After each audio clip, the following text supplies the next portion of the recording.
महाभारत काल के बाद जब श्री कृष्ण ने अपना देह त्याग किया तो उनके सुदर्शन चक्र ने खुद को पृथ्वी के अंदर समाहित कर दिया था। क्योंकि ऐसा माना जाता है कि भगवान विष्णु के कल के अवतार जब कलयुग में आएंगे तो वही सुदर्शन चक्र को धरती से चीर कर वापस निकालेंगे और भगवान कल की उसे धारण करेंगे। सोचने वाली बात यह है कि आखिर युद्ध कैसे करेंगे, उनकी क्या योजना होगी, ये सभी चीजें उन्हें कौन और कब देगा। तो आइए जानते हैं आज के इस वीडियो में।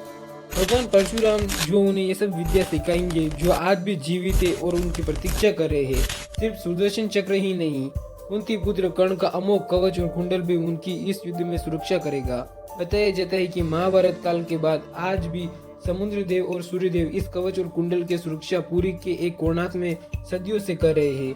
और तो और दोस्तों, कली पुरुष के खिलाफ होने वाली इस युद्ध में भगवान कल्कि का सबसे बड़ा हथियार ब्रह्म पदार्थ साबित होगा। जी हाँ, वही ब्रह्म पदार्थ जिसके बारे में कहा जाता है कि वह भगवान श्री कृष्ण का दिल है, जो आज भी भगवान जगन्नाथ की मूर्ति में धड़कता है। धर्म विद्वानों की माने तो ब्रह्म पदार्थ में असीमित शक्तियाँ और कलयुग में इसी ब्रह्म पदार्थ की मदद से कल्कि अवतार कली पुरुष को पराजित करेंगे। इसके अलावा भगवान कल्कि के होने वाले परिवार के बारे में बात की जाए तो उनका जिक्र हमें भागवत पुराण के अध्याय 2 में साफ साफ एक कथा के माध्यम से देखने को मिलता है। कहानी के मुताबिक यूपी के संबल गांव में भगवान कल्कि का होगा जन्म और उनके माता पिता की 5वें संतान होंगे, जो समय आने पर देवदत्त नाम के घोड़े पर बैठकर आएंगे और तलवार से पापियों का नाश करेंगे, जिसके बाद सतयुग का प्रारंभ होगा। कथा में ये भी बताया गया है कि भगवान कल्कि की 2 पत्नियां होगी, लक्ष्मी रूपी पद्मा और वैष्णवी रूपी भगवती। वैष्णवी के बारे में बताया गया है कि उन्होंने त्रेता युग में ही जन्म ले लिया था। दरअसल त्रेता युग में दक्षिण भारत में रत्नाकर नाम के एक राजा हुआ करते थे। वो बद्दा रानी के बहुत बड़े भक्त थे, परंतु वो संतानहीन थे। ऐसे में एक दिन माँ काली, माँ सरस्वती और माँ भगवती राजा रत्नाकर की भक्ति से प्रसन्न हुए और तीनों ने मिलकर अपने तेज का एक अंश भक्त रत्नाकर की पत्नी के गर्भ में आशीर्वाद के रूप में दिया। इसके साथ ही उन्होंने रत्नाकर के सपने में आकर ये भी बताया कि उनके घर में दिव्य बालिका का जन्म होने से कलयुग में लोग पूछेंगे और भविष्य में एक खास किरदार ये निभाएंगी। आगे चलकर राजा रत्नाकर के घर में एक बच्चे की किरकिरी गूंजी, जिसका नाम आ गया। त्रिकुटा देवी को हमेशा से ज्ञान पाने की इच्छा थी, इसलिए उन्होंने ईश्वर की भक्ति में लीन होकर घर परिवार सब कुछ त्याग कर ज्ञान की प्राप्ति के लिए निकल गए। ऐसे में एक दिन जब प्रभु श्री राम जंगलों में माता सीता की खोज कर रहे थे, तभी उनकी मुलाकात त्रिकुटा से हुई। त्रिकुटा ने पहली नजर में भगवान विष्णु के अवतार प्रभु राम का आभास कर लिया। उनके चरणों में नतमस्तक होकर फूल चढ़ाए।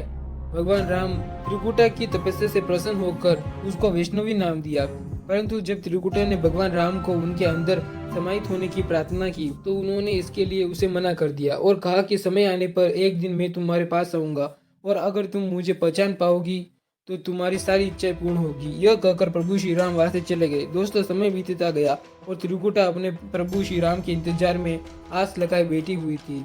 एक दिन त्रिकुटा के द्वार पर एक बूढ़ा व्यक्ति आया और उनसे शादी का प्रस्ताव रखा, जिसके जवाब में त्रिकुटा ने उस बूढ़े व्यक्ति को ये कहकर मना कर दिया कि वो प्रभु श्री राम से पहले ही मिल चुकी है और वो उन्हें किसी भी वक्त ले जाने आ सकते हैं। हालांकि बाद में त्रिकुटा को अपनी गलती का एहसास हुआ, लेकिन तब तक काफी देर हो चुकी थी, क्योंकि वो बूढ़ा आदमी कोई और नहीं बल्कि प्रभु श्री राम ही थे। त्रिकुटा ने प्रभु राम से अपनी गलती की माफी मांगी। तब श्री राम ने उसे कहा कि तुम्हारी इच्छा पूरी करने का यह समय सही नहीं है, इस युग में तो नहीं, लेकिन कलयुग में आप मेरी अर्धांगिनी बनेंगे। अगर वह उत्तर भारत के त्रिकुट पर्वत पर जाकर तप करेंगे तब कलयुग में मैं आपको कल्कि अवतार के रूप में अपना बनाऊंगा। इस दिन के बाद माता ने त्रिकुटा पर्वत पर जाकर घोर तपस्या की और शरीर का त्याग करके 3 मुंह वाले पिंडों में समाहित हो गई।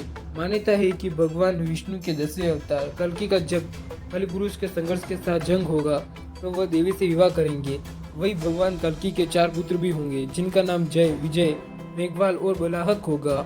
अगर आपको पहले से किसी भी बात की जानकारी थी तो नीचे कमेंट बॉक्स में जरूर बताएं। Thank you for watching.